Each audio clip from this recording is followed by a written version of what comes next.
السلام عليكم، كيف نتوما؟ لاباس عليكم؟ كنتمنى انكم تكونوا بخير وبصحه جيده. رجعت معكم بفيديو جديد وصفات اللي سبق لي حطيتها على القناه، ولكن شاركت معكم هنا مجموعه 4 طوجنات كيجيو يا سلام لذاذين شهوه منهم. طاجين ديال الفرخ، وطاجين ديال الشطون، طاجين ديال السيبيا، وكذلك الكباب المغدور او طاجين ديال قطعات ديال اللحم. كيجيو غايه في اللذه. خليكم معايا باش تشوفوا المقادير والطريقه، وطبعا ما تنساوش تخليوا لي لايك من باب التشجيع هكا باش الفيديو ديالي يتقترح على ناس وحدين اخرين. وندوزو على بركه الله. الاول طاجين غادي نبداو به، واللي هو طاجين ديال الفرخ بالبصله والزبيب. كيجي معلك يا سلام مع واحد السلطه خضراء منعشه في الفطور وشو كاقتراح، فكنتمنى يعجبكم وفرجه ممتعه. اول حاجه غادي ناخذ السمك ديال السنور، كيف شفتوا انا عملت غير 3 ديال الطريفات. غادي نحتاج معها ايضا واحد بصله كبيره مشلضه جوانح كيف كتشوفوا، اولا 2 بصلات، يعني على حسب الكميه ديال البصله، على حسب شحال ديال الدغميره بغيتو في الطاجين، وكذلك على حسب الكميه ديال الحوت اللي مستعملين. عندي هنايا واحد السنينه ديال الثومه محكوكه. بالنسبه للتوابل غادي نحتاجوا الملح، القرفه، الزنجبيل، الكركم، وكذلك الفلفل الاسود اللي هو الابزار. عندي هنا ايضا واحد الكميه ديال الزبيب اللي عملتها رقدتها في الماء سخون هكا باش يرطب معايا ونضيفها للطاجين. اول حاجه غادي ناخذ هذيك التوابل، غادي نخلطهم مزيان. غادي نضيف لهم معلقه او 2 معالق ديال الماء باش يدخل لي هذا التتبيله، تدخل لي في السمك. غادي نضيف ايضا الزعفران شعره اللي كنت نسيته. المهم هنايا في المراحل اللي ما جا غادي نضيفه. غادي نضيف الثوم، وضروري كل ما خلينا هذا السمك مرقد في التوابل مده طويله، كل ما يعني كيتشرب هذاك التوابل والعطريه وكيجي بنين اكثر. واذا ما كانش الوقت فطيبه مباشره معليش. هنا من بعد ما كنلبس هذاك الحوت بالعطريه مزيان، فانا غادي نخليه على جنب غير واحد المده يعني ديال 10 دقائق هكا، ولا على بد ما طيب لي البصله. انا الطريقه ديالي في الطاجين كيعجبني اني نطيب البصله هي الاولى بوحديتها، ومن بعد نضيفها مع الحوت او مع السمك، لان الحوت اذا عملناه هو والبصله مره واحده ما كتجي اذا تعلق لنا هذيك البصله ونحصلوا على النتيجه اللي انا كتعجبني، حتى كيكون يعني الحوت يعني طاب اكثر من القياس. وكنعرف الحوت ملي كيطيب اكثر من القياس كينشف كيتفتت، ما كيبقاش مزيان. هنايا سكرت الزعفران شعره عاد ضفته. غادي نخلط البصله حتى هي في باقي التوابل اللي بقى لي من السمك، وغادي ندوز. غادي نعمل مقلاة فوق النار نعمل فيها الزيت، وغادي نحاول انني نقلي هذه البصله حتى تدبل وطيب وطيح معايا. ماشي طيب 100%، ولكن طيب مزيان وتدبل.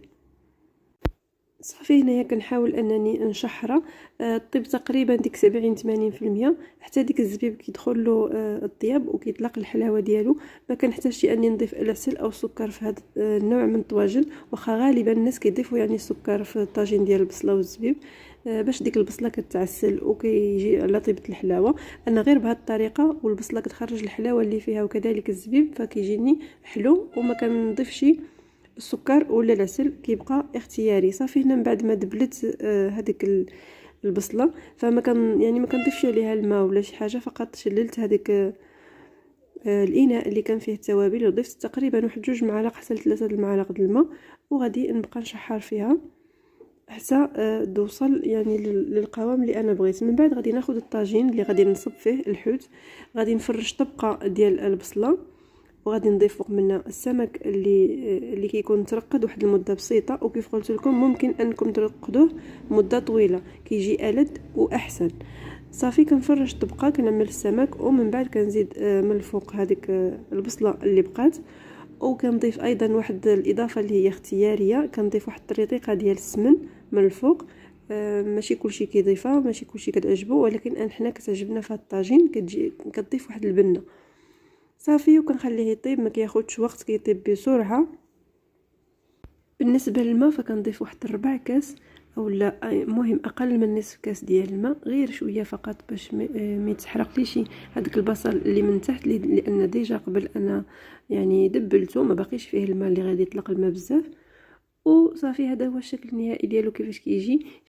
واللي من محبين طوجنات ديال الحوت كتب لي في التعاليق شنو هو اكثر طاجين كيعجبك، واش اللي كيكون بالبصله بالزبيب ولا اللي كيكون حار او بالخضره. وندوزو للاقتراح الثاني اللي هو طاجين الكباب المغدور او تقطعات ديال اللحم في الطاجين، كيجيو حتى هما بنانين.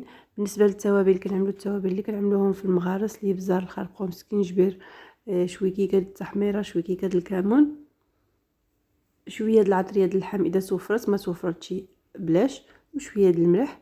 وكنشرملهم نفس التتبيله اللي كتعملوا للقطبان او للشواء ديال العيد، وكنخليهم مرقدين المده الكافيه. كناخذوا على جنب طاجين كنعملوا فيه بصله متوسطه مقطعه مربعات صغيره كيف كيبان معكم، شويه ديال الزيت، زيت الزيتون او لا الزيت العاديه. الا استعملتوا زيت العاديه ضيفوا معها واحد معلقه الزبده كتعطي مذاق اخر، ولا ما توفرتش يعملوا غير الزيت العاديه اللي توفر لكم. وكنشحروا اول حاجه البصله مزيان مزيان حتى كتدبل، عاد غادي نضيفوا عليها اللحم اللي شرمنا. نسيت ما قلتلكمش انكم اذا اول مره كتشوفوا القناه فمرحبا بكم، اشتركوا وفعلوا الجرس باش يوصلكم ان شاء الله جديد الفيديوهات. كذلك اذا كنتي مشتركه وفيه او مشتركه من قبل فمرحبا بكم، الف مرحبا. شكرا على التعاليق ديالكم الجميله وعلى اللايك ديالكم اللي غادي تخليو لي اللي كتخليو لي دائما. هنايا ضفت هذاك اللحم اللي سبق لي شرملت، اللي ذكرت معكم القوام اللي درت فيها. صافي غادي نقليها مزيان، دائما العافيه او النار تكون متوسطه الى مجهده. هاد الاكله كتجي ايضا في المقله ديال يعني مقيله ديال الطيفال، كطيب بسرعه اكبر من في الطاجين وكتجي حتى هي بنينه. صافي غادي نبقى نقلي فيها مع هاد البساط. وبالنسبه انا عارفه هاد اللحم ديالي كيطيب دغيا فمحتاجش اني نزيد الماء. هنا ضفت واحد راس معلقه ديال السمن، وضفت المعدنوس اللي مقطع مقرض يعني مقطع صغير، وغطيت على الطاجين ديالي حتى طاب ونشف من الماء. بالنسبه اذا عندكم هاد القطعات ديال اللحم ديال البقري اولا ديال الخروف ما كيطيبوش طهيه، فغادي دير واحد نص كاس ديال الماء سخون، غير نص كاس، ولكن حتى تقلى مزيان يعني يتسالوا منها الماء د البصله. غتضيفوا واحد نص كاس ديال الماء وتخليوه يطيب حتى تشوفوا بلا اللحمه ديالكم فتات وطابت. صافي الا احتاج الماء تقدروا تزيدوا من بعد، كانت يعني باقا اللحم ما طابت تقدروا تزيدوا. هنا كيف كتشوفوا اللحم ديالي طابت ولات زبده. هذا هو الشكل ديال الطاجين، كيبقى فيه غير ديك الزويته ديالو، ما كيبقاش فيه الماء مقطوع يعني ابدا. وصافي هنا كنطفي عليه وكنخليه يسكت من الصداع، يعني ما يبقاش سخون بزاف. وصافي وتناولناه بصحتنا وراحتنا وبصحتكم وراحتكم نتوما اللي غادي تجربوا الوصفه. ودابا غادي نشارك معكم احب طاجين على قلبي واسهل واحد فيهم، هو الطاجين ديال لانشوفه او الشطون. كيجي غزال شهوه منه حتى هو، لانهم عمليين اكيد غادي توجدوا صحيين الطويجنات في رمضان وما فيهمش كثره الوقوف في الكوزينه بحال بالنسبه لهاد الطويجين ما فيه لا بصله لا داك الصغير الاخر. بزاف ديال لي زيتاب كنعملو كلشي خطره واحده وكنردوه يطيب. عندي هنا قزبور ومعدنوس مطحونين مع الثومه في هذيك الكاس، جاني قليل زديت واحد شويه ديال القزبور قطعته طري في هذيك البول، وغادي نزيد نحك واحد شويه ديال الثومه. الا كان عندكم مطحونين القزبر والثوم من قبل كيكونوا حسن، كينقصوا عليكم الخدمه، وكذلك يعني كيكونوا واجدين عندك كيسهلوا الامر. غادي نضيف في التوابل الملح، الابزار، الكيمون، سكينجبير، تحميره. غادي نضيف واحد 2 معالق ديال الخل، معلق صغار ديال الخل، وعصره مزيانه ديال الحامض. هنا من قبل كنكون عدلت الشطون ديالي او لي زونشوا، نقيتهم وغسلتهم خليتهم يستقطروا مزيان. وعلى جنب كذلك باش نربح الوقت قطعت الفلفله ومطيشه. انا كيعجبني نضيف الفلفله حمراء، ممكن تعملوا غير مطيشه كيبقى لكم الاختيار، ولكن الا بغيتوا تجربوه بالفلفله ما غتندموش، غتجي واحد البنه اللي زوينه بزاف. والاكيد زيت الزيتون واحد نص كاس تقريبا، المهم كميه ديال زيت الزيتون، واللي ما توفرتلوش يقدر يخلط بين زيت الزيتون وزيت المائده على حسب. ومن بعد كنستف كلشي الخضيره ديالي هي الاولى، الفلفله هي الاولى، من بعد مطيشه، من بعد كنشرمل هذاك الحوت مزيان بهذيك شرموله وكنحطو فوق منهم. الا بقات لي شرموله في في الطاسه يعني بقات لي لاصوص، كنزيد نضيفها من فوق وكنردو يطيب فوق النار خفيف نزربان، ما كيديش الوقت ما كيديش المجهود وكيجي بنين بزاف بزاف. انا بعدا كيحمقني الطاجين هذا. الا كنتو حتى دابا وصلتوا باقي ما عملتوليش لايك، حشوم عليكم حشوم عليكم تشوفوا الطاجين ونعملوا شي لايك. المهم الفيديو هنا مشى، وانا نسيت ما قلتلكم اني عملت واحد الحكه ديال بانت في الفيديو، واحد الرشيشه ديال الزعتر حكيتها بين ايدي، وكذلك ضفت واحد 2 معالق د الماء باش خففت هذيك لاصوص مع العصير ديال الحامض والهذا العصير د الحامض والخل ما كفاونيش، وضفت هذيك 3 المعالق د الماء تقريبا ولا. المهم نتوما شفتوني شحال د الماء ضفت في الاول. وهنا وريقه الدرند كنت نسيتهم تفكرتهم حتى الاخير لحظه، حتى هما كيعطيو واحد البنه غزاله. ممكن تضيفوا الهريسه في عود الابزار في الاول، والاكيد ممكن تضيفوا الحار من فوق الا ما غاديش ياكلوا معكم وليدات، تعملوا مزيودات ديال الحار. كيبقى اختياري الحار تضيفوه او ما تضيفوهش على حسب الرغبه ديالكم. وكنردوه فوق النار يطيب، وهذا الطاجين ديالنا واجد. ودابا وصلنا لاخر اقتراح اللي هو الطاجين ديال السيبيا، حتى هو كيجي بنين. غتلاحظوا بلا كثرت عليكم في الطواجن ديال الحوت، وغتلاحظوا بلا احنا الاسره ديالنا من محب الطريقه والحوت بجميع انواعه. عندي هنا السيبيا اللي مغسوله ومنقيه مقطعه، فكيعجبونا وكنستهلكوا الحوت اكثر من الدواجن واكثر من اللحوم. كميه مهمه. الاكيد الحامض اللي حتى هو لابد منه. وعندي بصله متوسطه مشلضه. عندي كذلك حبه ديال المطيشه وزيت الزيتون. التوابل عندي معلقه صغيره ديال الفلفل الاحمر، راس معلقه ديال الابزار اللي الملح حسب الذوق، هنايا نص معلقه صغيره ديال السكنجبير، نص معلقه ديال الكمون وغادي نضيف في الاخر، وربع ملعقه صغيره ديال الكركم. يمكن لكم ايضا تستغنوا عليه، يعني ماشي ضروري في هذه الوصفه، غير هو الكركم مع الفلفل الاحمر الحلو كيعطي واحد اللون اللي زوين. هادو هما التوابل اللي غادي نحتاجو. هنا اول حاجه غادي ناخذ طاجين، غادي نضيف فيه هذا البصل اللي عندي مشلط كيف كتشوفوا.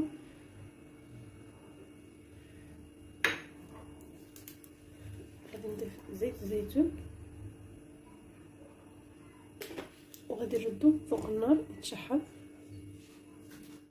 على جنب. وفي الاثناء اللي البصله كتشحر فانا خديت هاد السيبيا، غادي نضيف عليها التوابل اللي ذكرت معكم كاملين، وغادي نضيف كذلك هذاك الربيع مقطع، وغادي نحك الثومه ونعصر الحامض. نخلط مزيان هاد المكونات مع بعض ونخليهم يتجانسوا فقط الفتره اللي البصله كتشحر فيها، يعني واحد 10 دقائق هكا. اذا كان عندكم وقت من قبل وحضرتوا يعني تحضيرات مسبقه يكون احسن، مثلا تشرملوا هاد السيبيا بهاد التوابل وجميع المكونات من قبل، هكا كتجيكم سهله بزاف. مباشره غير كتقطعوا البصله تقليوها وتضيفوا معها السمك. انا عن نفسي كتعجبني هاد الاكله طيبه في الطاجين، وسبق لي كليتها يعني عند اشخاص اخرين كيطيبوها في الكوكوط، هاد السمك او هاد السيبيا ونفس التتبيله نفس المكونات وكيطيبوها في الكوكوط، زعما باش كتجي دايبه بزاف وطيبه بزاف هذيك السيبيا. ولكن حتى في الطاجين كتجي زعما فتيه وبنينه وطيبه مزيان. غير هو الكوكوط كتزرب عليها دغيا. كيف كتشوفوا هنا البصله ديالي مازال كتشحر، غادي نخليها حتى تدبل وتطلق الماء ديالها شفاف مائل للذهبي. عاد غادي نضيفوا عليها السمك اللي قطعت واحد مطيشه او 2 حبات، قطعت 2 حبات ديال الطماطم مكعبات رقيقه، ما بغيتش نحكها، ما بغيتش هذيك لاصوص ديال بغيت نستعمل فيها مطيشه هكا مقطعه قطع رقيقه باش ملي كطيب وكتبقى محافظه شويه على الحجم ديالها. كذلك مع البصل كتعطينا واحد لاصوص اولا واحد لاصوص بحال الدغميره ديال اللي كتكون في الدجاج، ولكن هذه الدغميره ديال الحوت كتكون بمطيشه وبالبصل وباقي المكونات كتجي بنينه بزاف. صدقوني جربوها بهذه الطريقه غتجيكم افضل من انكم تضيفوا لاصوص، علما اني كنستعمل لاصوص يعني لاصوص طيبه محكوكه ديال الطماطم في هذه نفس الاكله، ولكن من باب التغيير كنصحكم انكم تجربوا مطيشه هكا مقطعه قطع صغيره. صافي هنا ضفت على على السمك ديالي او السيبيا. وفي هذا الاثناء كانت البصله تشحرت وغادي نضيف الكل في طاجين، غادي نخلط مزيان ونخليهم يطيبوا. بالنسبه للماء فيمكن لكم تضيفوا ربع كاس ديال الماء او تستغناو عليه، يعني على حسب نتوما واش بغيتو يكون فيها في الاخير لاصوص ولا ما يكونش، لان السيبيا اصلا كتطلق الماء. فهاد هاد الطاجين كيطيب بلا ما تضيفوا له حتى شي قطره الماء. ولكن اذا بغيتوا تضيفوا واحد ربع كاس كيف ما عملت انا، ضفت واحد ربع كاس في هذاك الاناء اللي شرملت فيه الحوت، فضفت فيه واحد ربع كاس ديال الماء هكا باش شللته، هبطت جميع التوابل اللي كانوا باقين فيه وصافي. هادشي اللي ضفت ديال الماء وخليته يطيب على عافيه متوسطه. وبهذا نكون ساليت الاقتراحات ديال اليوم. نتمنى الطويجنات يعجبوكم توجدوهم في رمضان، وقولوا لي واش بغيتوا شي اقتراحات اخرين. باقي مازال عندي الطاجين ديال المخ مشرمل، الطاجين ديال البولب، وكثير كثير من الطويجنات الاخرين. فإلا بغيتوا الطويجنات ديال الدجاج الا بغيتوا نشاركهم معكم، ما عليكم الا تخليوها لي في التعاليق. نزيدكم شي فيديو اخر فيه شي 4 طويجنات حتى هما معلكين يا سلام.